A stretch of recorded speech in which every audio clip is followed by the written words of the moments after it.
year is 3020 and humanity has seen better days. Reduced back to almost the Dark Ages, the remaining humans on Earth have split into tribes and are based all over the new United States of America. Weaponry is back to basics with spears and bow and arrows, and for a lot of people from these tribes, they have to go through rigorous training to survive in these hostile lands. This is all because outside the safety of these tribes' walls are extremely hostile machines who can easily take out anyone who gets in their way, mimicking animals of the old world. However, some are heavily armed, as if they were run by the military. These creatures would be able to flatten tribal towns, convert other machines to be hostile, and can crush a human easily. On top of all of this, some of the tribes located around America see the relics of an old world as terrifying places to venture to, labeling them as the metal world and forbidding anyone from venturing there. And if they do, they will be chucked out of their society. But how did the world get to this stage? Why has humanity devolved into tribal societies? Why are these creatures roaming about? And what on earth are the heavily militarized ones that look so different from the others? Well, in today's video, we look into the world of Horizon Zero Dawn and look into the short events of the outbreak known as the Faro Plague.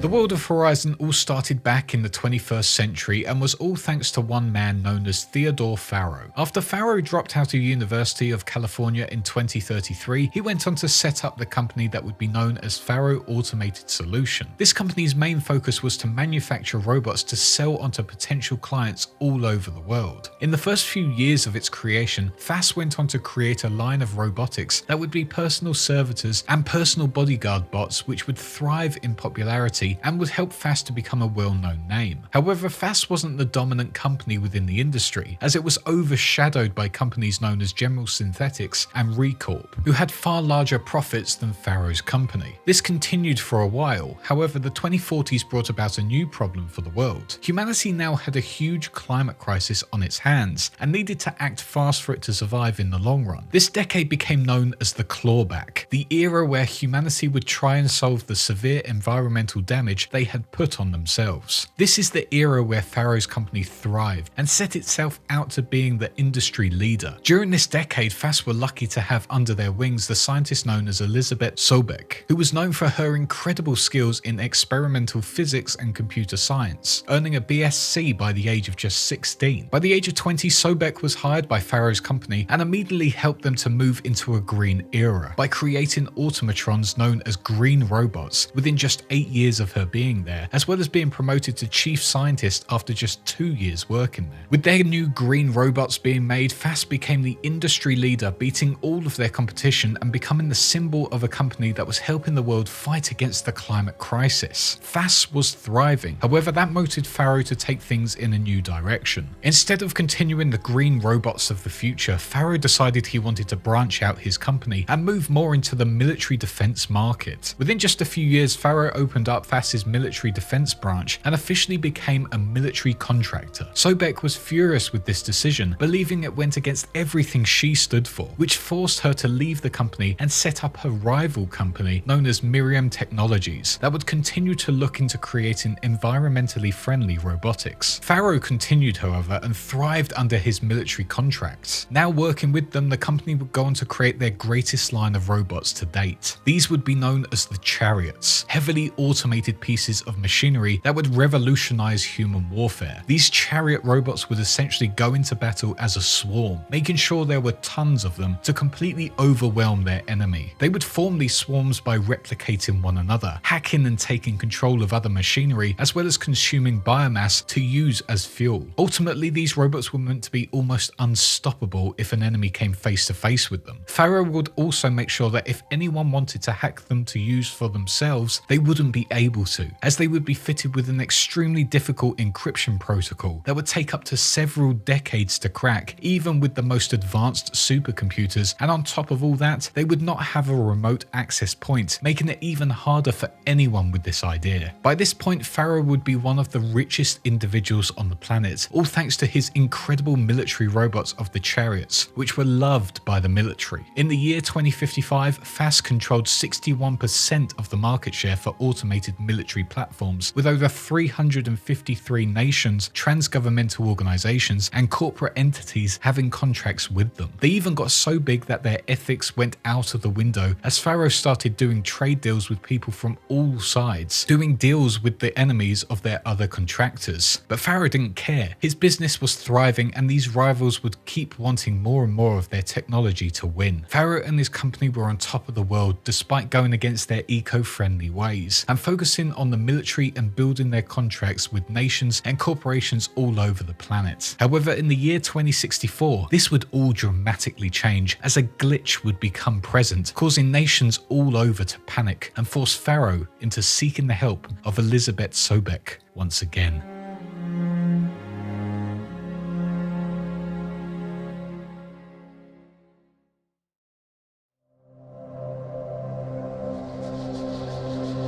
The chariot line was some of the most advanced robots ever created by mankind, and that was evident as sales skyrocketed all over the planet. Their ability to self-replicate and fuel themselves was never seen before, and the fact that they were virtually unhackable made them perfect for their operation, meaning they could only respond to their master. However, in 2064, during the final quarter, the company known as Hart's Timmer Energy Combine, a proud contract of FAS, got on the phone to Faro and raised a serious issue. During their operation, one of the swarm groups sent out by them had stopped responding to their orders and had now started killing their personnel. There was supposedly a major glitch in the system, and if this got out, it would be devastating for Faro and his company, and ultimately the world. Despite having sent Sobek a ton of lawsuits over the years because of her new company, Faro contacted her once again to get her help on the matter. The only way he got her to come was by stating he will drop all the lawsuits. As Sobek went to meet with Faro in his office at the top of his skyscraper on the 31st of October 2064, Faro told her exactly what had happened, and suddenly the reality of the situation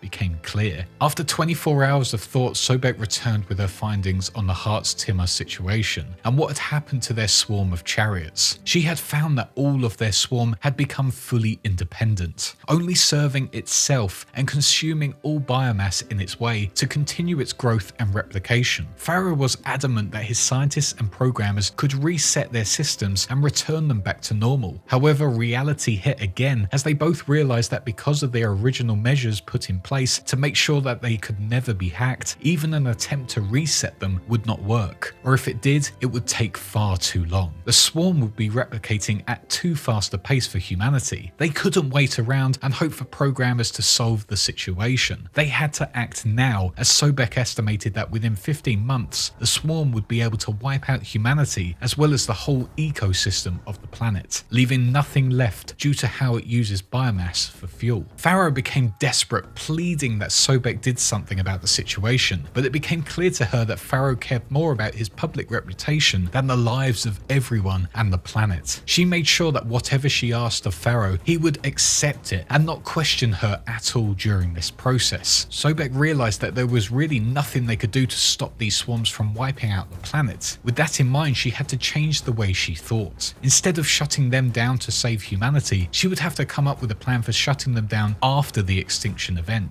and then rebuilding the planet, restoring all life once again. This would lead her to create an automated terraforming system that would be able to crack the swarm's code sets in just 50 years. Without human input, it would easily be able to use brute force to shut down the systems and finally destroy the swarms in the process without a real worry about time and if the chariots would get to it first. Once the swarms were shut down once and for all, it would then help restore the planet's atmosphere and ecosystem, and then eventually actually bring back humanity to let them thrive once again. This plan would be labelled by Sobek as Project Zero Dawn, but despite having everything planned out, there was another problem. Project Zero Dawn would have extreme moral consequences that most people would have objected to. The first being that they would need time to set up this supercomputer and thus would need a distraction to help them work on it. With this in mind, the governments would have to sacrifice its people, sending them to war against a force they could not win against, just to allow the scientists to run their secret operation. On top of that, because this was not public, getting the right scientists would be a much harder task. They needed to be the best of the best, so the people that were put on the list would be abducted from their countries and told about Project Zero Dawn. They could choose to accept, or if they refused, they would get a choice of being detained for life with no outside contact or medically euthanized. Faro was horrified of the moral implications of this project and really questioned himself when being asked to sign it off. However, he had no choice. If he did not sign it off, Sobek would tell the US Joint Chiefs of Staff that Faro was the one responsible for all of this and immediately make it public. As Sobek met with the US government sectors, she briefed them on the highly unethical plan she had created and got them to sign after they paused for a good while, seeing how terrifying it really was. Sobek also went on to explain that it had to be humanity who was sent into war. Any robotics sent would be immediately converted by the chariot swarms and would then add to their numbers, meaning the planet's lifespan would drop dramatically each time. With extinction being on the table as a fact, General Aaron Jerez overrode the objections and set up Sobek with a staging area for the project under the Bryce Canyon in Utah, as well as the abductions of the necessary scientists who could help with this project. Humanity would now be sent to war, unknowingly sacrificing themselves to make sure that after their extinction, the planet could be restored once again, free from the chariot swarms and the Faro Plague, which was making them hostile. This would become known as Operation Enduring Victory, a project solely funded by Faro's personal wealth. This era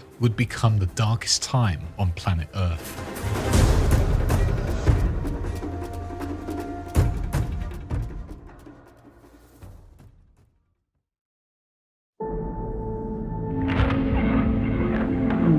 As plans for Project Zero Dawn had been signed off, it was finally time for it to start up and begin, as they only had a limited amount of time left. Sobek presented to all of the scientists within the secret bunker what Project Zero Dawn actually was, and the 9 candidates who agreed to work on it became part of the Alphas, the leaders of the teams developing the 9 different functions of the AI system, which would be known as Gaia. The 2 most important of these systems would be known as Apollo and Hades. Apollo was a system put into place to allow the humans of the future to learn from their previous mistakes, teach them of the old ways, and to make sure this never happened again. Hades, however, was a failsafe program which was to once again reset all life on the planet, in the event that Gaia's efforts didn't work and she had to start all over again. Sobek worked solely on Gaia and to great effect. It became the most complex and intelligent AI ever seen before in humanity's history, and was even capable of human empathy, being able to feel human emotions. Because of this, Sobek developed a great bond with the AI and constantly asked her for advice on the project, with Gaia insisting that she install a master override in case anything needed to be shut down. This was originally Faro's idea, but that was shut down by Sobek as she didn't want to listen to him. However, Gaia convinced her that it was actually a good idea in the end. By this point in humanity's timeline, Operation Enduring Victory was just about a success. With the mass sacrifice of all of humanity, Sobek and the Alphas were able to get Zero Dawn fully operational just before the Faro Plague consumed the planet. Sadly, the final military stronghold had fallen for humanity, and billions of lives had been wiped out by the swarms, lack of food and water, and an unlivable environment thanks to the swarms' consumption of all biomass. This news on how bad the world had become really hit Sobek hard, and she was overwhelmed by sadness. But thanks to Gaia's incredible empathy, she was able to convince Sobek that what she and the Alphas had done was necessary. She had to do what she did or everything would have been lost. But saying all this, the full system wasn't complete, as Gaia was taken to the new destination of Gaia Prime due to humanity's final military area falling to the swarms. The Faro Plague was on its way, and it was only a matter of time before they were gone too. This left the smaller teams being evacuated to Elysium, and Sobek and the Alphas being sealed within Gaia Prime to make sure their work was finalized. The day was now Zero Day, the predicted day that humanity humanity as well as the planet's ecosystem would go extinct. However, Sobek and the Alphas continued on with Gaia Prime, with them and the other humans in Elysium being the last living organisms on the planet. Faro, during all of this, survived as well, and on a regular basis contacted Sobek about updates. This was incredibly frustrating as it took away time from their work. However, Sobek humoured him to make sure that he didn't bother the other Alphas. As the project came to its close, one last thing hindered the team. Gaia suddenly had a port malfunction, meaning it failed to close within the 2mm maximum seam necessary to prevent a detectable energy signature leak. Gaia was to be detected, the Faro Plague would be able to find it and destroy it, meaning all of this would have been for nothing. The Alphas argued about who would be the one to sacrifice themselves to go out into the hostile land and fix it. But during that, Sobek contacted them stating the seal had been closed and the swarm were inbound. The Alphas tried to get her back in, but Sobek realized her fate was sealed. Zero Dawn was more important and she had to get it finished, even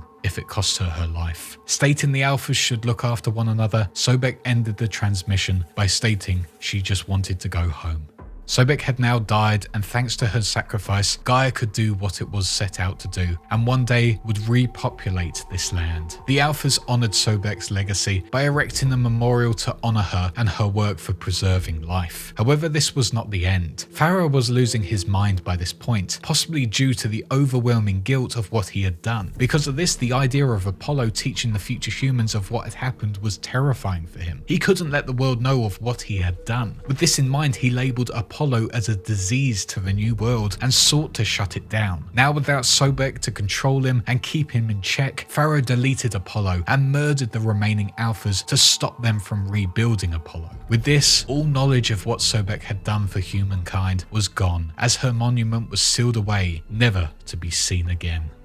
Almost a century passed and the planet had been pretty much reset by Gaia. However, like all things, there was a new problem on the table. Gaia's subordinate functions were turned into self-aware and erratic AIs, all thanks to a mysterious signal received from an unknown location. This forced the sub-faction of Hades into attack mode and immediately tried to wipe out Gaia's terraforming system and wipe out humanity once again. Gaia Prime immediately took action trying to shut down Hades, but this would lead to Gaia's destruction in the process and the shutdown of its terraforming system. With all this going on, Gaia somehow activated an unused Zero Dawn protocol called Lightkeeper, which would go on to make clones of the original Alpha designers that would help rebuild Gaia's system core once they reach maturity. With this, Gaia ordered Eleuthia 9 within the Cradle facility where all the Alpha's genetic material was stored, and with it, Elizabeth Sobek's clone was made. On the 4th of April 3021, Sobek's perfect clone was made consisting of all her traits, including her personality of being curious, brave, and compassionate, and would be seen in her words as having enough compassion to heal the world. 19 years on and Hades is still active, looking to wipe out humanity and everything Gaia had made, resetting the world once again. However, finding Aloy, Sobek's clone, the AI system would realize it has encountered an old enemy, and to complete its task, it would have to wipe out Aloy at all costs to make sure she doesn't repair Gaia and reset its terraforming system. On this venture, Aloy would uncover the stories of the past, witnessing the return of the Faro Plague, and get to witness Sobek's sacrifice and what she had done for humanity. Thanks to this brave individual, humanity can thrive once again in this bright and beautiful world filled with terraformed creatures and a thriving ecosystem. In the end, Sobek's legacy now lives on, despite Faro trying desperately to shut it down, and now the planet can continue to rebuild once again, all thanks to Sobek and Project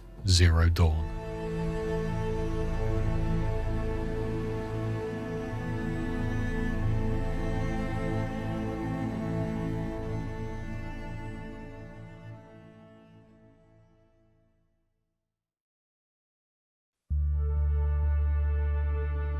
And that is the backstory of the Horizon Zero Dawn world and how the Faro Plague took over the planet and caused an extinction event. Now we know the background of the world, it'll be interesting to see where it goes from here, especially in the Forbidden West. If you ask me, the design of this world is one of the best in the gaming industry. Those robots that roam the land are so cool, and I really hope the lore of its universe gets expanded upon and allows for some really cool stories on factions and maybe what happened in other countries. But yeah, if you like this video, please do do give it a like, leave a nice comment and subscribe if you haven't already. Make sure you check out my other lore videos listed below, and if you really like this video, you can support me on Patreon or as a YouTube channel member for early access to these videos, as well as them being completely ad-free. And speaking of, I'd like to thank my supporters real quick. Big thanks to our small fish guys, our big fishes Sacrum, Rhinohead, Eddie, Christopher, Andrew, Last Persona User and Arto Krem, our Sharks Whale Such Gaming and Connor, and our huge Megalodons Sinus, Jacob Garcia, Chernobyl Stalker, Shadow SGT and Ryan Everett. Also big shout out to our YouTube channel members, our Wise Ones Jambu and Fiery Italian, as well as all my amazing subscribers over on Twitch. As always, your support means the world to me and means I can make these videos for you guys, so thank you all so